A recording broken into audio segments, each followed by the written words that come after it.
Ciao, mi chiamo Simonetta Comper e oggi ti parlo della teoria dei 7 raggi dominanti, una filosofia esoterica che spiega i 7 raggi come delle forze psichiche responsabili della costruzione dell'universo e degli esseri che vi abitano, compreso il regno umano, il quale ne viene influenzato a livello fisico, animico e spirituale. In pratica, lo studio dei 7 raggi permette di far luce sui cicli che hanno caratterizzato la storia umana nel suo processo evolutivo. Un processo che vede la frequenza del raggio dominante, insieme ad altre congiunzioni date da frequenze dette minori, agire sul nostro sistema psicofisico. Di fatto, la manifestazione oggettiva della nostra esistenza non è altro che la prova dell'esistenza di un'entità animatrice, un unico e solo spirito caratterizzato dalla volontà, dall'amore e dall'intelligenza, qualità che costituiscono lo spirito dell'uomo, essendo 3 principali correnti di energia che a loro volta si suddivisero in 7 parti, dando origine a 7 tipi di anime, nonché ai 4 regni esistenti in natura: il regno minerale, vegetale, animale e umano. Tutto questo ebbe inizio molto tempo fa, da un evento primordiale, quando un suono o verbo si divise in 7 frequenze, originando la manifestazione del cosmo. La frequenza o suono era costituita da una mente che nel buddismo viene considerata senza inizio, eterna e inesauribile. Una mente che è sempre esistita, che esiste ed esisterà, la quale ha generato i diversi mondi e le diverse realtà, tra cui l'uomo che, con i suoi comportamenti e azioni, esprime sentimenti, emozioni, amore, compassione, elevando in quel modo la consapevolezza e la coscienza del proprio essere. La mente, attraverso l'uomo, esplora, costruisce, inventa, forma civiltà, legifera leggi e determina regole. Tutto questo le permette di ampliare conoscenze ed esperienze nei vari ambiti.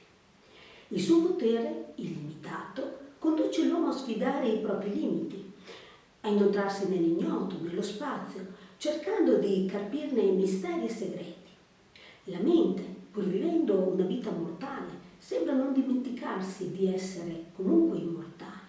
Ed è forse proprio questo che ha creato in noi credenze verso un aldilà, un luogo dove vivono anime, entità, miti, dei, Dio, pronti a dare conforto e protezione in questo mondo difficile e ostile.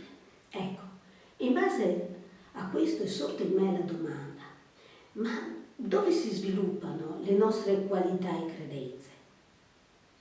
L'epigenetica e le neuroscienze oggi dicono che tutto risiede nelle cellule cerebrali e che senza di esse non ci sarebbero i fenomeni spirituali. Dunque è il cervello che controlla il sistema, permettendo alle immagini e alle emozioni di emergere, sia del passato sia del presente.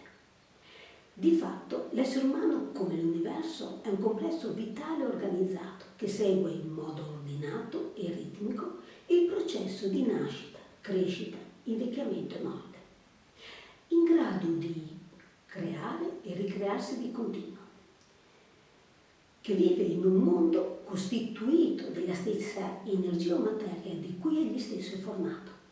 In pratica, l'uomo è solo l'effetto di ciò che esiste nell'universo, formato da cellule, particelle di vita, che possiedono ognuna una propria individualità e funzione, capaci di sincronizzarsi ed entrare in armonia tra esse, come gli atomi, che si organizzano per costruire il corpo cosmico con le sue galassie, pianeti, stelle.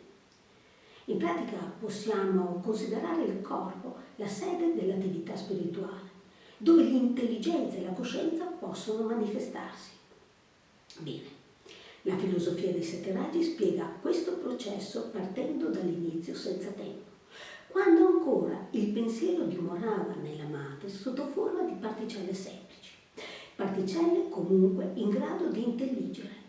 Parliamo di una mente pensante dotata di coscienza, volontà, potere, amore, intelligenza, saggezza, equilibrio e armonia, capace di generare e apprendere, di creare e distruggere, Ad un certo punto, e chissà per quale motivo, ci fu un innalzamento di frequenza e da quel momento l'inflazione diede origine al Big Bang, permettendo allo spirito creativo di espandersi, suddividendosi in 7 frequenze dominanti.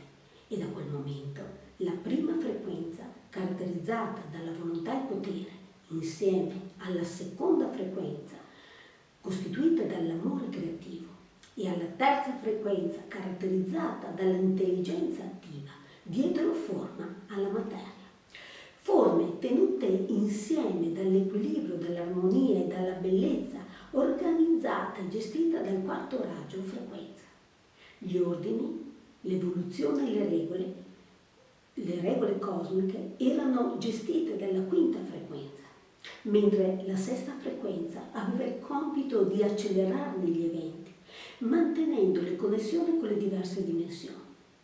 Le inflazioni, le creazioni e le distruzioni delle nuove realtà erano provocate e gestite dal settimo raggio o frequenza.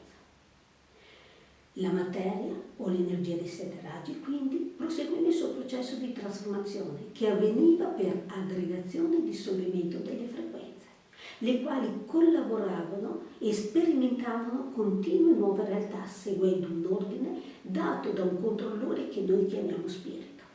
Il mutamento e la migrazione formarono così universi frattali e paralleli. In ogni momento la mente o pensiero si divideva formando universi simili e nel momento successivo questi universi appena nati si ridividevano ancora.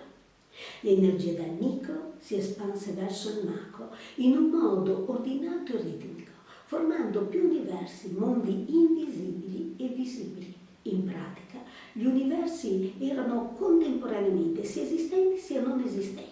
Così facendo, a mano, l'universo si impadroniva dell'essere pensante e nello stesso tempo permetteva all'essere pensante di impadronirsi dell'universo da esso stesso creato. L'energia o mente di fatto non è altro che un pensiero che come una calamita agisce sul campo elettromagnetico e sulla polarità, attraendo e respingendo con la sua forza invisibile la materia modificata. Pertanto, concludo deducendo che se la mente ad aver dato forma all'universo è la stessa mente che ha dato forma all'uomo seguendo lo stesso identico schema e che noi, come esseri umani, siamo solo uno dei tanti fenomeni ed effetti di questo processo, un processo che viene dall'inizio senza tempo. In effetti, se ci osserviamo, come l'universo generiamo la nostra realtà delineando col nostro pensiero, istante dopo istante, la realtà successiva.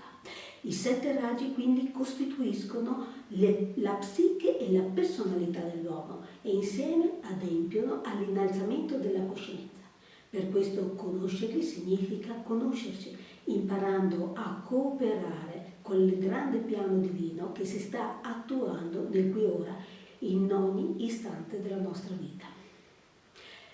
Grazie a tutti per avermi dedicato il vostro tempo. Oggi ho trattato la formazione dei 7 raggi dominanti. Nei prossimi incontri approfondirò ulteriormente l'argomento e se desiderate saperne di più vi consiglio il libro I 7 raggi dominanti, Gabriele Editore. Ciao, alla prossima!